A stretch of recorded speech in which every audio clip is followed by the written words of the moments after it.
Hello guys! Welcome back sa aking channel. Ngayong araw ay pupuntahan natin ang isa sa mga pinakabagong tourist attraction dito sa South Cotabato, ang Colon Cafe na matatagpuan sa bayan ng Tampakan. Sa ngayon, ipapakita ko sa inyo ang daanan papunta dun sa Colon Cafe. By the way, andito na ako banda sa may Tupi, South Cotabato galing ng Pulomulok. Pagkatapos makalampas ng sentro ng Tupi, hahanapin lang natin yung intersection papasok sa Tampakan. Di ka naman maliligaw dahil meron namang mga signages sa daanan. Ito na pala yung intersection na sinasabi ko. Liliko tayo pa kanan at diretso lang tayo papunta sa barangay ng Maltana at doon mapapansin mo naman ang isang intersection kung saan liliko tayo pa kanan. Kasalukuyang andito pa rin tayo sa bayan ng Tupi, particularly dito sa barangay Bulol-Mala. After nating makadaan ng tulay ay nasa Tampakan na tayo. Ang unang barangay na madadaanan ay ang barangay Kipalbig at pagkatapos ito ay ang barangay Maltana.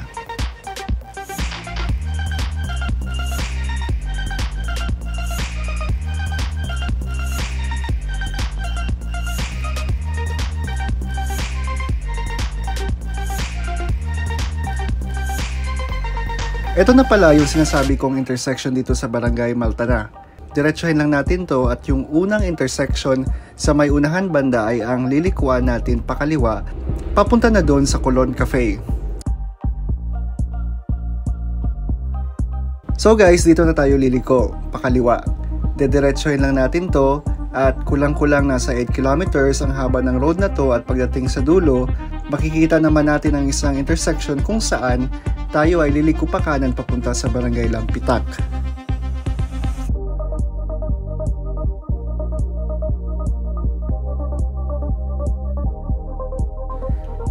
Ito yung sinasabi kong intersection kung saan tayo ay liliko pa kanan. Ang Colon Cafe ay isa sa mga umuusbong na tourist attractions dito sa probinsya ng South Cotabato. Ito ay matatagpuan sa Sitio Colondatal, Barangay Lampitak, Munisipyo ng Tampakan.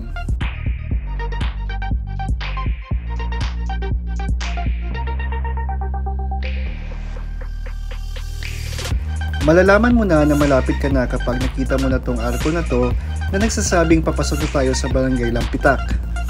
At dahil dito, malapit na din nating madadaanan ang rough road papasok sa Colon Cafe. Ito yung rough road na kailangan nating tahakin. Dahan-dahan lang dapat tayo dito kasi aside sa mabuhangin at madulas, marami ding mga bato sa daanan. Ang Colon Cafe din ay parang elevated so kailangan nating tahakin itong napaka-steep na road na to. Ito lang talaga yung challenging part kapag pupunta ka dito kasi matarik, mabuhangin at higit sa lahat mabato.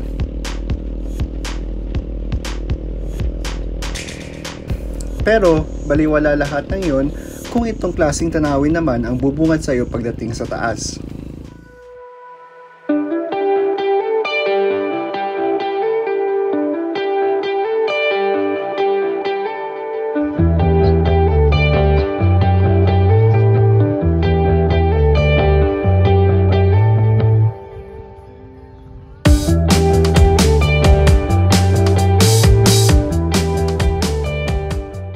Okay guys, so andito yung parking space ng Colon Cafe. So dito yung mga sasakyan and yung mga motor dito banda. So dito yung pinaka entrance nila. So merong ticket booth dyan. So magbabayad lang tayo ng 50 pesos for the entrance fee. And ito yung general policy nila. So basahin nyo lang kapag nakarating kayo dito. Ito na yung pinaka entrance. So we need to pay 50 pesos.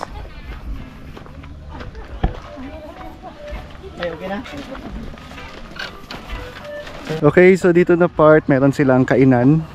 So usually they serve arroz caldo with egg. And yung chicken nila is native.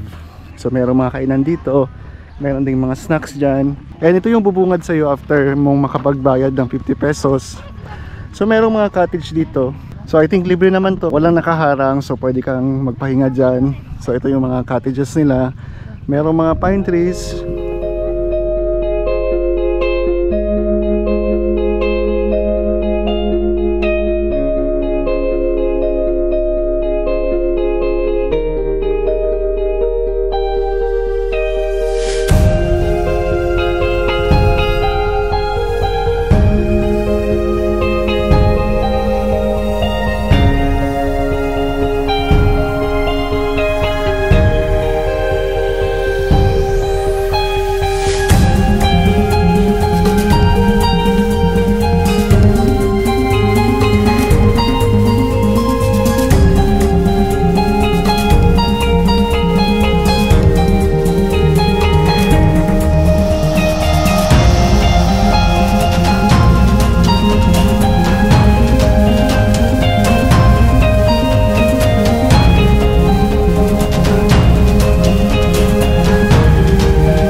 Okay guys, so tapos na tayong makapagpalipad ng drone. So yun yung mga kuha ko dito sa Colon Cafe.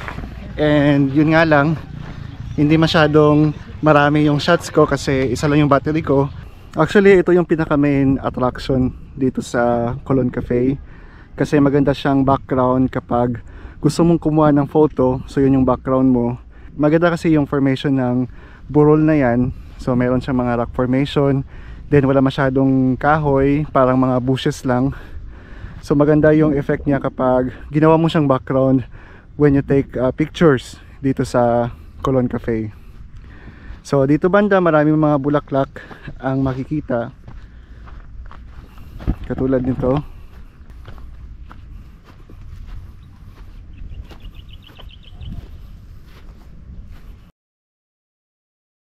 Dito sa gilid mayroong basketball court.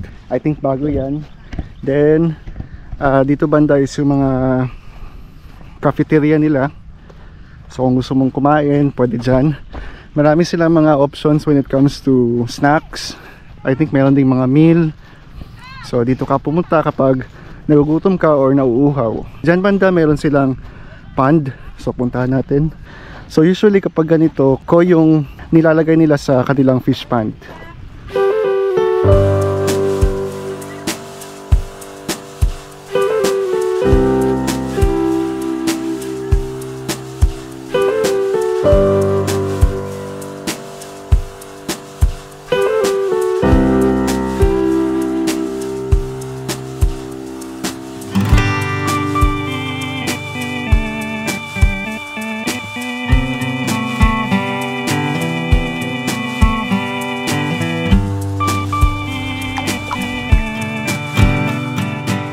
Meron din silang katulad nito, parang cottage siya pero open yung sa taas. So napaka-unique ng design.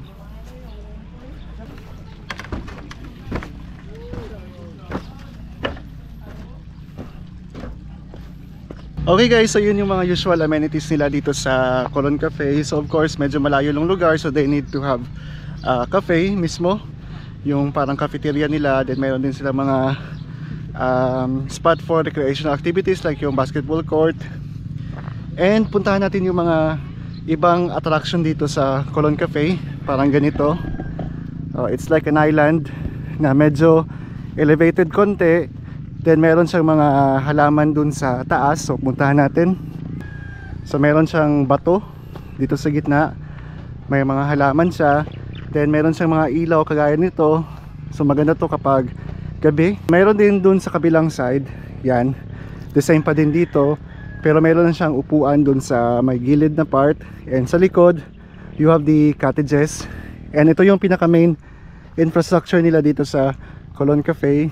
So I think this is for kumaga parang mga conference or mga seminars or meeting.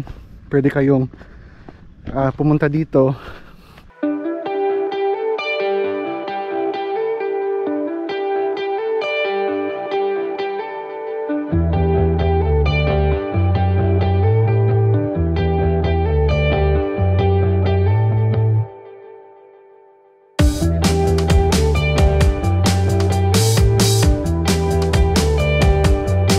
So kanina guys, napansin ko meron siyang arroz caldo dun banda. So pwede nating tikman. And I think hindi naman masyadong mahal yung arroz caldo nila. Sa entrance pala, kung gusto mong hindi maarawan, meron silang mga payong dun. So I think yung rent nila is nasa 10 pesos. Then meron din silang mga bike na pwede mong sakyan or pwede mong gamitin as a material para sa photoshoot or picture taking mo, like this. So ito yung mga example ng mga bicycle dito sa Colon Cafe.